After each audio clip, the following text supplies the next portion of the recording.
Here are things you need to know if you have rental real estate, because 2024 is going to bring some pretty scary changes.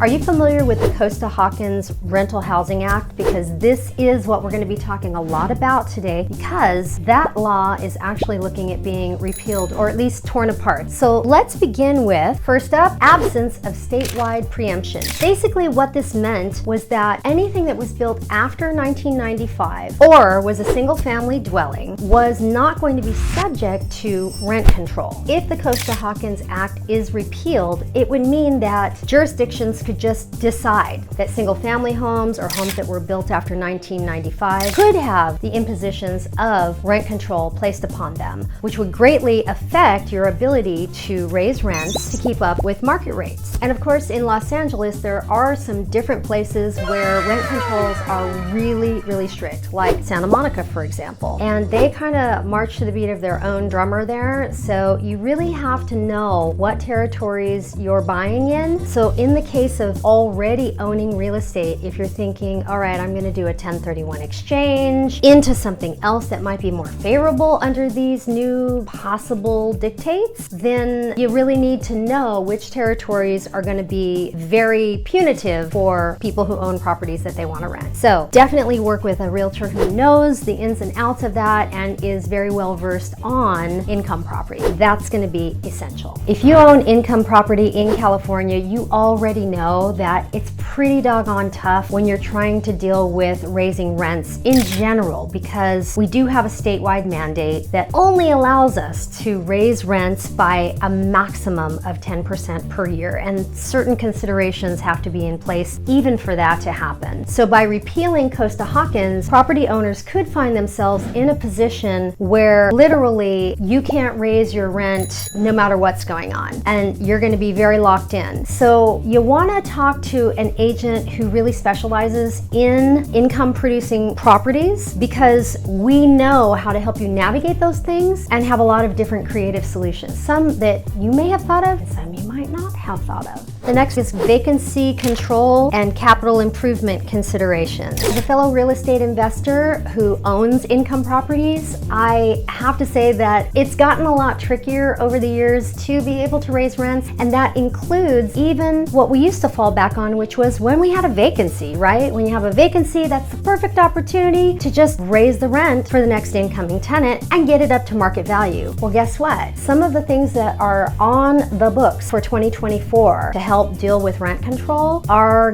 going to be putting that on the chopping block potentially. That's kind of scary. It also means that even the scenario where you say, okay, I need to have this tenant move out because I really need to do a major fix-up on the property for whatever reason, that even isn't an opportunity to raise the rents to market value if the Costa-Hawkins Act is repealed or gutted. So these are things you're gonna want to know, because again, creative solutions and ways to move your money around so that you can keep it performing for you are gonna be essential. No just cause evictions. What does that mean exactly? Well, have you ever had a scenario with a rental property where maybe your daughter's gonna come back home and go to college and she's gonna need a place to stay? She ain't gonna live with you. So you're like, well, we're gonna put her in the rental property. Except for if Costa-Hawkins Act is repealed or gutted, that might not be possible. You might not be able to ask that tenant to leave even with proper advance notice and other provisions that you might be willing to make with them, like cash for keys or whatever. It might just be a hard and fast no, you cannot displace them. That can be really tricky. So I know this sounds a little bit dismaying, maybe a lot dismaying, but information is king. So as you move through your options, just recognize that there may be some great opportunities here, and that's the way I always like to look at it. So I'm not trying to scare you, but I do want you to be informed, so that way 2024 doesn't hit you like a brick wall. So be sure you get educated, be sure you lock in with a great agent that can help you make some creative decisions about your real estate holdings. All right, let's talk about retroactive implementation. All right, I know that retro is super popular, everything that's old is new again, but retroactive implementation, I do not like the sound of this one, because imagine you own an income property, and not only have the laws shifted in 2024 to mean that you're very boxed in on how much you can raise rents, I mean even more so than you are now, or they could decide that you owe your tenant money retroactively for rents that they've overpaid for, or you have to give them a future credit for rents coming forward. That is a petrifying thought. So what can you do to keep your sales safe in this scenario? Well, I do have a really great PDF with a ton of information about this that I've collected just for you to help get you on point and ready for 2024. So grab it in the link, give me a shout, and let's talk scenarios.